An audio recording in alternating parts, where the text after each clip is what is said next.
یعنی وہ مومن جو عمل صالح کرنے والے ہیں، ان لہم اجرا حسنا، کہ ان کے لیے بہترین بدلہ ہے۔ کس کے لیے؟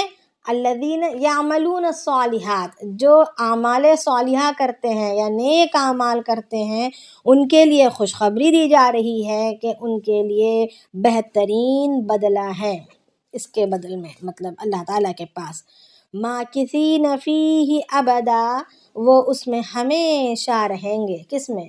جو بدلہ دیا جائے گا اس بدلے میں ہمیشہ رہیں گے۔ وَيُنذِرَ الَّذِينَ قَالُوا اتَّخَذَ اللَّهُ وَلَدًا، اور ان لوگوں کو بھی ڈرا رہے ہیں، ایک تو ڈرا رہے ہیں کس کو؟ ایمان نہیں لانے والوں کو، دوسرا ان لوگوں کو بھی ڈرا رہے ہیں جو کہتے ہیں اتخذ اللہ ولدا، کہ اللہ تعالیٰ اولاد رکھتا ہے۔ تو یہ اللہ تعالیٰ کا اولاد، یعنی یہاں پر صرف مشرکین نہیں کہا، صرف کافرین نہیں کہا، بلکہ ساتھ میں ایک اور لفظ جوڑا، یہ کہا کہ ان لوگوں کو بھی ڈراتا ہے جو یوں کہتے ہیں کہ اللہ تعالیٰ اولاد رکھتا ہے۔ یعنی صرف یہود و نصارہ اللہ تعالیٰ کے اولاد کے ہونے کو مانتے نہیں تھے، بلکہ ان کے ساتھ جس طرح یہود و نصارہ اللہ تعالیٰ کے اولاد ہونے کو مانتے ہیں، اسی طریقے سے مشرکین بھی، کفار مکہ بھی، مشرکین مکہ بھی، عرب کے مشرک بھی یہ مانا کرتے تھے کہ اللہ تعالیٰ کی بیٹیاں ہیں، اللہ تعالیٰ کی بیٹیاں ہیں اور اللہ تعالیٰ اولاد رکھتے ہیں۔ تو اللہ تعالیٰ ان کو بھی شامل کرتے ہوئے فرما رہے ہیں کہ ڈرا رہا ہوں میں ان لوگوں کو اس کتاب کے ذریعے سے جو کہتے ہیں اتخذ اللہ ولدا، کہ اللہ تعالیٰ اولاد رکھتا ہے۔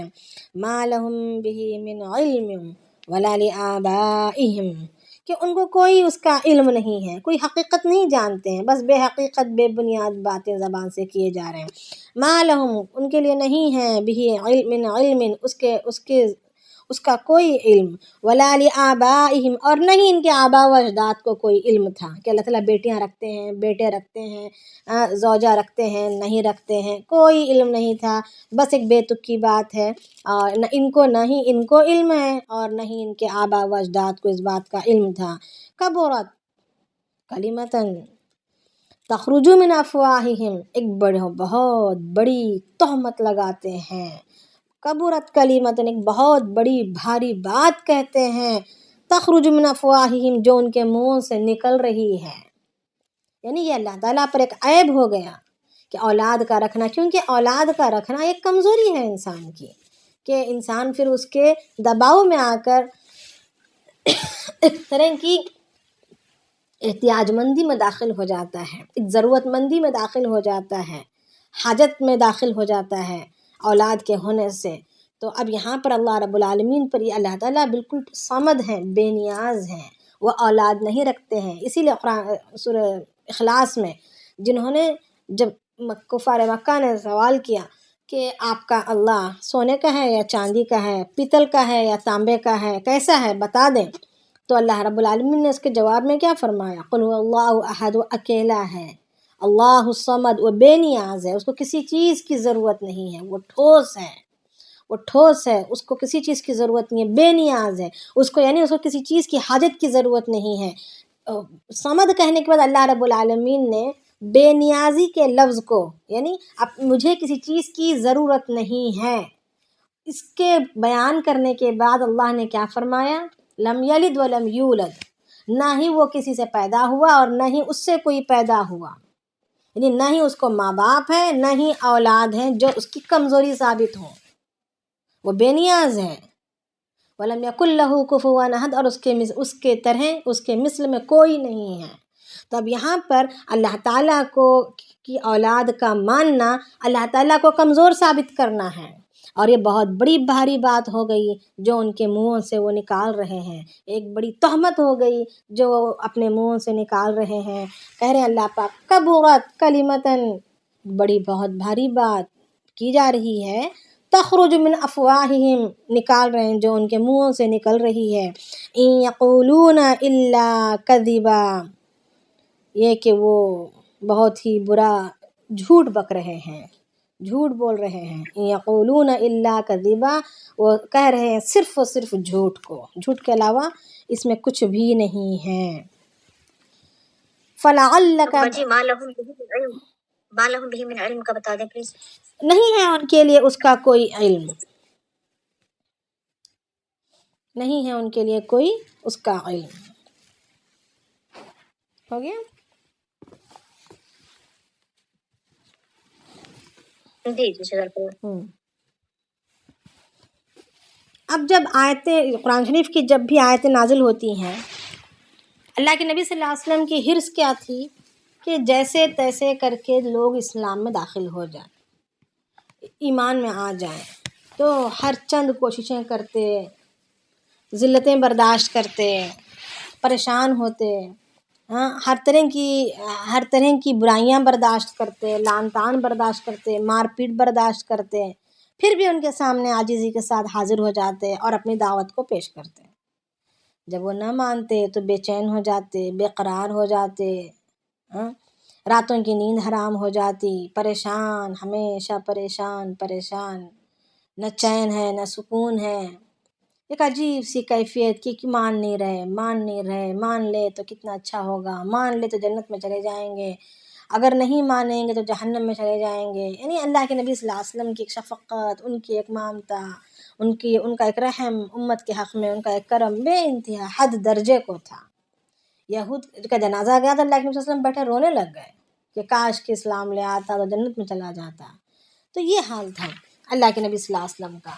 تو یہاں پر اللہ رب العالمین اسی کے بارے میں اپنے نبی کو تسلی دے رہے ہیں، فَلَعَلَّكَ بَاخِعٌ نَفْسَكَ عَلَىٰ آثَارِهِمْ إِن لَّمْ يُؤْمِنُوا بِهَٰذَا الْحَدِيثِ أَسَفًا، کہ اگر یہ لوگ، فَلَعَلَّكَ کہ پس اگر یہ لوگ، بَاخِعٌ نَفْسَكَ عَلَىٰ آثَارِهِمْ کہ اگر یہ ایمان نہیں لائیں گے، ہاں، تو کیا تم اپنے آپ کو ان کے پیچھے، علی آثارہم ان لوگوں کے پیچھے لگا کر، ان لم یؤمنوا کہ ان کے ایمان نہ لانے کی وجہ سے، بہذا الحدیث اسفا یعنی کیا تم اپنی جان کو ہلاکت میں ڈال دو گے، اپنا گلا گھونٹ لو گے، یعنی سوچ کر اپنے آپ کو تکلیف میں ڈال کر اپنے آپ کو کیا پریشان ہلاک کر ڈالو گے، اپنے آپ کو مصیبت میں ڈال لو گے۔ اگر یہ لوگ ایمان نہیں لاتے ہیں تو کیا تم ان کے پیچھے اپنی جان کو ہلاکت میں ڈال لو گے؟ انا جعلنا ما علی الارض زینۃ لہا لنبلوہم ایہم احسن عملا، کہ بے شک ہم نے زمین میں جو کچھ پیدا کیا ہے، انا جعلنا ہم نے جو کچھ بنایا ہے، ما علی الارض جو کچھ ہے زمین پر، زینۃ لہا میں نے ایک خوبصورتی کے لیے بنایا ہے، زینت کے لیے بنایا ہے، ایک مزین کرنے کے لیے بنایا ہے ساری چیزوں کو، تاکہ لنبلوہم تاکہ میں ان کو آزماؤں، ایہم احسن عملا کہ کون اچھے عمل کرتا ہے۔ اس زینت کے پیچھے پڑ کر اپنے آپ کو برباد کر دیتا ہے، یا اس کو ضرورت کے درجے پر رکھتے ہوئے میری فرما برداری کر کے عمل کر کے نجات پاتا ہے۔ میں اس آزمائش کے لیے میں نے بنایا ہے، دنیا کو ضرور میں نے مزین کیا ہے، یہاں کی چمک دھمک ضرور موجود ہے، یہاں کے مال و متاع، یہاں کی عزت، یہاں کی شہرت، اور اسی طریقے سے یہاں کی سرمایہ کاری، یہاں کی جاگیریں، سب کچھ میں نے ضرور بنائی ہے، جو کچھ زمین پر ہے سب کچھ میں نے بنایا ہے۔ انا جعلنا ہم نے بنایا ہے، بے شک ہم نے بنایا ہے، ما علی الارض جو کچھ زمین پر ہے، زینت کے لیے، خوبصورتی کے لیے، لہا لنبلوہم تاکہ وہ زمین کی زینت کے لیے بنایا ہے، لنبلوہم تاکہ اس کے ذریعے سے آزمائیں، امتحان لیں، ایہم احسن عملا کہ کون اچھے عمل کرتا ہے، وَإِنَّا لَجَاعِلُونَ مَا عَلَيْهَا صَعِيدًا جُرُزًا اور اس پر جو کچھ بنایا گیا ہے، اس پر جو کچھ ہے، ہم اسے ایک ہموار زمین میں تبدیل کرنے والے ہیں، ہم ایک ہموار میدان میں اس کو بدل ڈالنے والے ہیں، یعنی یہ باقی رہنے والا نہیں ہے۔ جو کچھ ہے، چاہے وہ درخت ہیں، چاہے وہ پہاڑیں ہیں، چاہے وہ زمین ہے، چاہے وہ جھیلیں ہیں، چاہے باغات ہیں یا بڑی بڑی عمارتیں ہیں، چمک دھمک کی جتنی بھی چیزیں ہیں، جتنی بھی یہاں پر شادابیاں پھیلی ہوئی ہیں، اور اس طریقے سے انسانوں کی آبادیاں ہیں، جو کچھ بھی ہے سب کچھ کو ہم ایک دن ہموار چٹیل میدان بنانے والے ہیں، یعنی سب کچھ کو فنا کرنے والے ہیں۔ بس ایک کچھ دن کا امتحان کے لیے ہے، پھر سب کچھ ختم ہو جائے گا، کچھ باقی نہ رہے گا۔ تو بس ہم نے یعنی دنیا یہ آزمائش کے لیے بنائی گئی ہے، اب ان کا یہ آزمانا، ان کا یہ امتحان ہے کہ کون اچھے عمل کرتا ہے۔ آپ ان کے پیچھے پڑ کر اپنے آپ کو ہلاکت میں نہ ڈالیں۔ اب بتانا آپ کا کام ہے، ماننا یا نہ ماننا یہ ان کی خود کی ذمہ داری ہے، آپ اس میں ہلاک نہ ہوں۔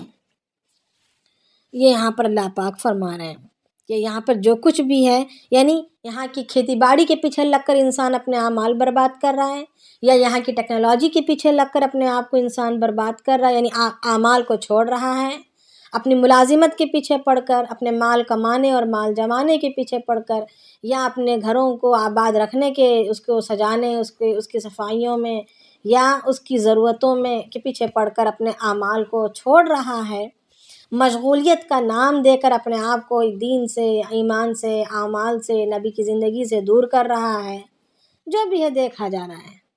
یہاں کی ہر مشغولی اللہ کی جانب سے بنائی ہوئی ہے، یہاں کی ہر رونق، یہاں کی ہر ضرورت یہ اللہ کی جانب سے بنائی ہوئی ہے۔ تو ضرورتیں بھی اللہ کی جانب سے بنائی گئی ہیں، یہاں کی مشغولی بھی اللہ کی جانب سے بنائی گئی ہے۔ تو اب ضرورت ہی جو ہے انسان کو مشغول کرتی ہے نا۔ اصل مشغول کرنے والی چیز کون سی ہے؟ ضرورت ہے، کہ بھوک ہے تو روٹی کے لیے انسان نکل رہا ہے، پیاس ہے، کپڑا چھپانے کے لیے، بدن چھپانے کے لیے کپڑے کی ضرورت ہے، ٹھنڈی اور گرمی سے بچنے کے لیے اور ایک سایہ دار مکان کی ضرورت ہے۔ تو اس مکان کے لیے، اس روٹی کپڑے کے لیے انسان جو ہے مختلف طریقوں سے اپنی اس ضرورتوں کو خواہشات میں تبدیل کر کے، ان ضرورتوں کو خواہشات میں تبدیل کرتے ہوئے اپنے آپ کو مشغول کر رہا ہے۔ اللہ رب العالمین نے ان ضرورتوں کو اس لیے پیدا کیا کہ اب انسان اپنے آپ کو اللہ سے غافل ہو کر مشغول کرنے کے لیے نہیں، بلکہ ان ضرورتوں کے درمیان اللہ کو یاد رکھنے، ان ضرورتوں کے پورا کرتے ہوئے اللہ کے دین پر چلنے، اس کے احکامات پر چلنے کے لیے۔ تو اللہ تعالیٰ وہی فرما رہے ہیں، جو کچھ زمین پر ہے میں نے آزمائش کے لیے بنایا ہے، تاکہ میں دیکھوں کہ کون اچھے عمل کرتا ہے۔ تو یہاں پر اللہ رب العالمین نے ایک شروعاتی ایک طرح سے اللہ رب العالمین نے یہاں پر اپنے نبی کو پہلے سمجھایا، پہلے تسلی دی کہ تو میرا بندہ ہے، اور میں ایسی کتاب کو تم پر نازل کر رہا ہوں، ایسے قرآن کو میں تم پر اتار رہا ہوں جس میں کوئی کمی نہیں ہے، کوئی کجی نہیں ہے، اور یہ قائم کردہ ہے، یعنی یہ ٹھیک ٹھیک لکھی گئی ہوئی ہے، اس کے احکامات ٹھیک ٹھیک مرتب کیے گئے ہیں، اس میں کوئی شک نہیں ہے، جو چلے گا وہ کامیاب ہو جائے گا۔ اور ان کے نہ چلنے کی وجہ سے تم اپنے آپ کو ہلاکت میں نہ ڈالو، میں نے تو دنیا کی ساری چیزیں میں نے پھیلائی ہی اس لیے ہیں کہ ان کی میں آزمائش کروں۔ اب آگے سوالوں کے جوابات کی طرف آتے ہیں۔ کسی کو سوال ہے؟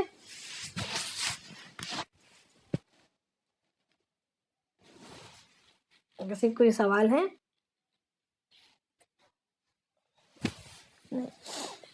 چل بسم اللہ الرحمن الرحیم۔ ام حسبت ان اصحاب الکہف والرقیم کانوا من آیاتنا عجبا۔ اللہ تعالیٰ فرما رہے کہ ان کا پہلا سوال تھا کہ وہ چند نوجوان جو گم ہو گئے تھے ان کے بارے میں بتائیں۔ تو اس پہلے سوال کی طرف آ رہے ہیں کہ ام حسبت ان اصحاب الکہف، کیا آپ نے یہ گمان کر لیا کہ اصحاب کہف جو ہے، یعنی غار والوں کا جو قصہ ہے، اصحاب الکہفی والرقیمی، اور رقیم والوں کی، یہ کیا کوئی ایک بہت بڑی نشانی سمجھ رہے ہیں؟ کیا یہ بہت بڑی بھاری بات ہو گئی؟ یہ قصہ کیا بہت بڑا ہو گیا؟ بہت بڑا عجوبہ ہے کیا؟ کیا گمان کیا ہے؟ کیا خیال ہے کہ یہ ایک واقعہ کیا یہ بہت بڑا عجوبہ مانا جا رہا ہے تم لوگوں کے درمیان؟ اس لیے کہ دنیا میں جی اللہ تعالیٰ کی بنائی ہوئی کائنات میں جتنی بھی چیزیں ہیں، جتنی بھی پھیلے ہوئے عجائبات ہیں، وہ اس واقعے سے زیادہ بڑے عجائبات تو نہیں۔ روزانہ چاند و سورج کا نکلنا اور ڈوبنا، دونوں کا آپس میں نہ ٹکرانا، دن اور رات کا آپس میں نہ ٹکرانا، دھیرے دھیرے ایک آ رہی ہے ایک جا رہی ہے۔ اسی طریقے سے سمندروں کا بہنا بغیر کسی حد کے، سمندر اپنی حد خود جانتا ہے کہ اس کو کہاں تک بہنا ہے، کبھی بہہ کر زمین پر آ نہیں جاتا، وہ اپنی حدود پر قائم ہے۔ اسی طریقے سے زمین میں پیداوار کا، وہ زمین کا پھٹ کر اس میں سے پیداوار کا نکلنا، آسمانوں سے بارش کا، بادلوں سے بارش کا برسنا، اسی طریقے سے زمین کا اپنے سورج کے ارد گرد چکر کا لگانا، یعنی جو بھی نظام دنیا میں چل رہا ہے، نظام شمسی بولو، نظام قمری بولو، اسی طریقے سے انسانوں کی پیدائش، جو بھی ہے، تو بڑے بڑے عجائبات ہیں، یہ کوئی معمولی عجائب نہیں ہے۔ اب یہ جوانوں کے قصے کو لے کر بیٹھ گئے، اور یہ نوجوانوں کا قصہ کیا اس سے زیادہ بھاری لگ رہا ہے؟ ام حسبتا، کیا آپ نے خیال کر لیا کہ اصحاب کہف کا واقعہ اور رقیم والوں کا، کیا یہ بڑی نشانیوں میں سے کوئی بہت بڑی نشانی ہے؟ اذ اوى الفتية الى الكهف، جب چند نوجوانوں نے پناہ لی، غار میں جا کر آرام کیا، الى الكهف یعنی کہف کہتے ہیں غار کو، پہاڑ کے غار کو کہف کہتے ہیں۔ فقالو، جب وہ لوگ جا کر بیٹھ گئے، ٹھکانہ لیا چند نوجوانوں نے غار میں، فقالو، تو کہنے لگے، ربنا، اے ہمارے رب، آتنا من لدنک رحمت، کہ تو ہمیں عطا کر تیری جانب سے رحمت کو، وہیئ لنا من امرنا رشدا، اور ہمارے کاموں میں آسانیاں پیدا فرما، ہمارے کام ہمارے لیے آسان فرما، اس میں راہیابی فرما۔ تو اللہ تعالیٰ فرماتے ہیں کہ انہوں نے یوں دعا مانگی، کہف میں جب جا کر بیٹھ گئے، غار میں جب جا کر بیٹھ گئے پناہ لے کر، تو انہوں نے ان الفاظ سے دعا مانگی۔ تو اللہ کے نبی صلی اللہ علیہ وسلم بھی جب بھی اپنی دعائیں مانگا کرتے تو اپنی دعاؤں میں ان الفاظ کو بھی شامل کرتے کہ اے ہمارے رب، تو ہمارے تمام کاموں کو انجام کے اعتبار سے اچھا فرما، اور ہمیں دنیا کی رسوائی اور آخرت کے عذابوں سے بچا۔ کیونکہ ایک حدیث شریف میں آتا ہے کہ اللہ کے نبی صلی اللہ علیہ وسلم نے فرمایا کہ جب وہ لوگ غار میں جا کر بیٹھے تو انہوں نے اپنی دعا میں یہ الفاظ کہے تھے۔ تو آگے اللہ پاک فرما رہے ہیں کہ اس دعا کی برکت سے فضربنا علی آذانہم، تو ہم نے ان کے کانوں میں ڈال دیے پردوں کو، ان کے کانوں پر ہم نے پردے ڈال دیے، فی الکہف، غار میں، سنین عددا، کئی سال تک کے لیے ہم نے ان کے کانوں پر پردہ ڈال دیا، یعنی ان پر نیند چھا گئی۔ کانوں پر پردہ ڈالنے، کوئی آواز، کوئی شور، کوئی شراپا انہیں سنائی دینا بند ہو گیا، اور وہ ایک دم سکون میں چلے گئے، اور وہ نیند کے آغوش میں پہنچ گئے۔ ثم بعثناہم لنعلم ای الحزبین احصی لما لبثوا امدا، کہ پھر ہم نے انہیں اٹھایا کیوں؟ لنعلم، تاکہ ہم جان جائیں، ہم یہ معلوم کریں کہ ای الحزبین احصی لما لبثوا امدا، کہ دونوں گروہوں میں سے اس مدت کو جو انہوں نے گزاری ہے، کس نے زیادہ یاد رکھا ہے۔ یعنی یہ دو گروہ تھے، یعنی ایک فرمانبرداروں کا تھا، ایک نافرمانوں کا تھا۔ تو فرمانبردار چھپ کر جا کر اس میں بیٹھ گئے تھے، غار میں چھپ گئے تھے، اور نافرمان ان کے پیچھے لگے ہوئے تھے۔ تو اب نافرمانوں نے یاد رکھا ہے، یا یہ سونے والے فرمانبرداروں نے یاد رکھا ہے کہ کتنی مدت تک انہوں نے سوئے ہیں، یا یہ گم رہے ہیں۔ اس واقعے کو، اس کیفیت کو کس نے زیادہ یاد رکھا ہے، اس کو جاننے کے لیے ہم نے ان کو دوبارہ اٹھایا۔ تو یہ کچھ نوجوان تھے جو اپنے بادشاہ کی گرفت سے بھاگ نکلے تھے اور انہوں نے جا کر پناہ لی تھی. تو حدیث شریف میں آتا ہے کہ کئی سال، یہاں پر تو آتا ہے کہ کچھ سالوں تک، کئی سالوں تک، مگر اللہ کے نبی حدیث شریف میں آتا ہے کہ 309 سالوں تک وہ غار میں پڑے رہے، سوتے رہے. 309 سالوں کے بعد جب وہ جاگے تو پھر ان کو بھوک لگی ہوئی تھی، تو ان کو کھانے کی ضرورت تھی، تو انہوں نے درہم لے کر بازار کی طرف گئے، اور تب جا کر لوگوں کو پتہ چلا. یعنی اٹھنے والے بھی آپس میں ان کی باتیں ہو رہی تھی کہ کوئی کہہ رہا تھا کہ ہم نے صبح سے لے کر شام تک سویا ہے، کوئی کہہ رہے تھے کہ ہم نے پہلے دن سے لے کر دوسرے دن تک سویا ہے. اسی طریقے سے آپس میں ان کی باتیں ہو رہی تھی. یہ انگڑائیاں لیتے ہوئے اٹھے تھے. تو پھر کسی نے کہا کہ اب ان بیکار کی فضول کی باتوں کو چھوڑو، ہمیں بھوک لگی ہے اور ہمیں کھانا کھانے کی ضرورت ہے، تو جاؤ کوئی جا کر کھانا لے آئے. تو ایک بندے کو انہوں نے منتخب کر کے بھیجا تھا اور پیسے دے کر بھیجے تھے، اور یہ کہا تھا کہ سنبھل کر جانا اور پاکیزہ اور ایماندار کے ہاتھ سے کھانا لانا. تب یہ سارا واقعہ انشاءاللہ آگے آئے گا. تو اب جب پیسے اس نے دیے تو اس سے پھر پتہ چلا کہ یہ ان پیسوں کے دور کا ہے. یعنی کسی کو خبر نہیں تھی کہ یہ کتنے سال گزرے ہیں، بس پیسوں تک پتہ چلا کہ کتنے سال کی مدت انہوں نے گزاری ہے. تو کسی کو کوئی سوال ہے تو ورنہ بھی یہاں سے تفصیلی واقعہ اللہ پاک آگے شروع کر رہے ہیں. انشاءاللہ ہم اس کو کل کریں گے، کیونکہ تفصیلی واقعہ اگر اب شروع کریں تو پھر کافی وقت مطلب ادھورا رہ جائے گا. جی باجی، یہ رقیم والے کیا ہیں؟ اصحاب کہف اور رقیم والوں کی کوئی بات ہے نا؟ تو دیکھیں، یہ رقیم جو ہے کہا جاتا ہے کہ وہ ایک ایلا کے پاس کی ایک وادی کا نام ہے. یعنی وہ جو جہاں کے تھے ایلا کے، وہاں کے ایلا کے تو نہیں تھے، مگر وہاں تک پہنچ گئے تھے چل کے. تو جب وہ پہنچ گئے تھے تو اور تھک چکے تو انہوں نے پناہ لینا چاہا. تو ایلا کے پاس کی ایک وادی کا نام رقیم ہے، یا یہ کہا جاتا ہے، یا یہ کہا جاتا ہے کہ اس جگہ کی ایک عمارت کا نام تھا، یا یہ بھی کہا جاتا ہے کہ وہاں کی وہ آبادی کا نام تھا، یا یہ بھی کہا جاتا ہے کہ وہ ایک پہاڑ کا نام ہے. اور اس پہاڑ کا نام نجلوس بھی آتا ہے، اور غار کا نام حیزوم آتا ہے، اور ان کے ساتھ جو ان کا کتا تھا اس کا نام حمران بتلایا جاتا ہے. اور یہ فرماتے ہیں کہ ابن عباس رضی اللہ تعالیٰ عنہ جو سب سے بڑے قرآن شریف کے تفسیر کے ماہر ہیں، اللہ کے نبی علیہ السلام نے ان کے سینے پر ہاتھ مار کر کہا کہ اللہ نے اپنے کلام کو تجھ پر کھول دے.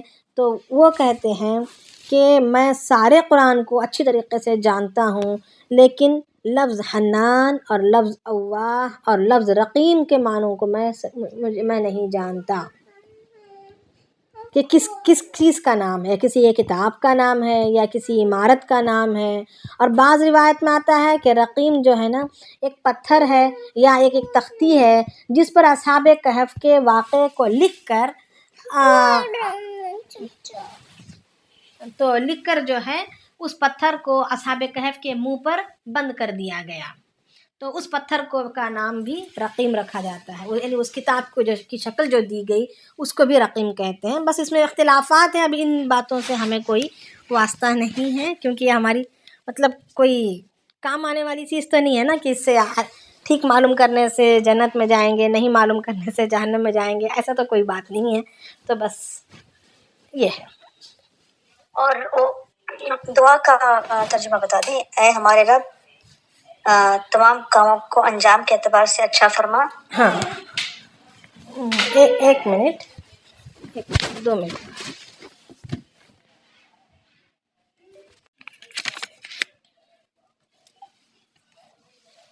جی، دعا تھی ربنا آتنا من لدنک رحمتن، کہ اے ہمارے رب تو ہمیں عطا کر من لدنک تیری جانب سے رحمت کو، وہیئ لنا من امرنا رشدا، اور ہمارے کام میں ہمارے لیے مراد کے انجام کے پہنچنے کو آسان فرما، یا اس کو بالکل انجام کے اعتبار سے اس کو اچھا فرما.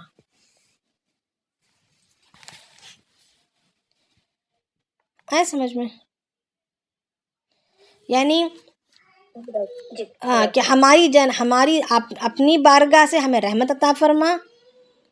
حدیث شریف میں آتا ہے کہ جب وہ پہاڑ میں گھس گئے تو اللہ تعالیٰ سے انہوں نے دعا کی کہ اے اللہ ہماری اپنی جانب سے تو ہمیں رحمت عطا فرما، ہمیں اپنی قوم سے چھپائے رکھ اور ہمارے اس کام میں اچھائی کا انجام فرما. یعنی ہم نے جو قدم اٹھایا ہے ان سے بچ کر بھاگ نکلنے کا، اس کا انجام کے اعتبار سے اس کو بہتر فرما. ہمارے اس اٹھائے ہوئے قدم کو انجام کے اعتبار سے بہتر فرما. یعنی بڑی عمدہ دعا ہے. یعنی ہم تو بہت ساری دعائیں مانگتے ہیں مگر انجام اس کا کیسا ہوتا ہے یہ ہمیں نہیں پتہ ہوتا ہے نا. تو یہاں پر یہ کہا جا رہا ہے کہ انجام کے اعتبار سے بہتر فرما. یہاں تک کہ رسول اللہ صلی اللہ علیہ وسلم نے بھی اپنی دعا میں عرض کرتے تھے کہ اے اللہ ہمارے تمام کاموں کا انجام اچھا کر اور ہمیں دنیا کی رسوائی سے اور آخرت کے عذاب سے تو ہماری حفاظت فرما. اللہ کے نبی صلی اللہ علیہ وسلم بھی اس قسم کی دعا مانگا کرتے تھے. تو دعا تو عبادت کا مغز ہے نا. جی السلام علیکم. جی وعلیکم السلام ورحمۃ اللہ وبرکاتہ. جی بتائیں. جی یہ جو اصحاب کہف کا واقعہ ہے، اس میں یہ ٹائم پر کون سے نبی آئے تھے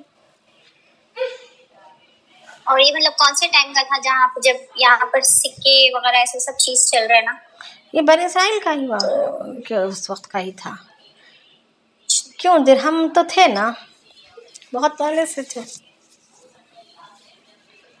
جی مگر درہم میں بھی وہ ٹائم پر بھی چینجز آتے تھے، بنتے تھے نئے قسم کے. ہاں ہر بادشاہ کے وقت آتا تھا. تفصیل سے آئیں گے واقعات، سارا آئے گا تفصیل سے انشاءاللہ کہ بادشاہ کا ظلم کیسا تھا اور اس نے کیا ایسے کیسے ظلم ڈھائے تھے اور اس ظلم سے بچنے کے لیے انہوں نے نکل گئے تھے. تو جنت میں بھی ان کا کتا بھی ساتھ میں جائے گا نا. صالح علیہ السلام کی اونٹنی، اصحاب کہف کا کتا اور اللہ کے نبی صلی اللہ علیہ وسلم جو معراج میں گئے تھے وہ براق. تو یہ تین ہیں جو جنت میں بھی جائیں گے. تو اگر ریویژن اگر کرنا چاہتے ہیں تو کر لیں. تھوڑا ریحان ٹوائلٹ میں بیٹھے ہوئے بلا رہے ہیں مجھے، میں دیکھ لیں اگر آپ کو. سبین بھابی. سبحان اللہ بحمدہ، سبحانک اللہم وبحمدک، نشہد ان لا الہ الا انت، نستغفرک ونتوب الیک. سبحان ربک رب العزة عما یصفون وسلام علی المرسلین والحمد للہ رب العالمین. تقال العثار العظام به ويغدو الهوى ككبش ذبيح بذكر الإله تطيب الحياة تسر أسارير وجه صبيح تسر أسارير وجه صبيح.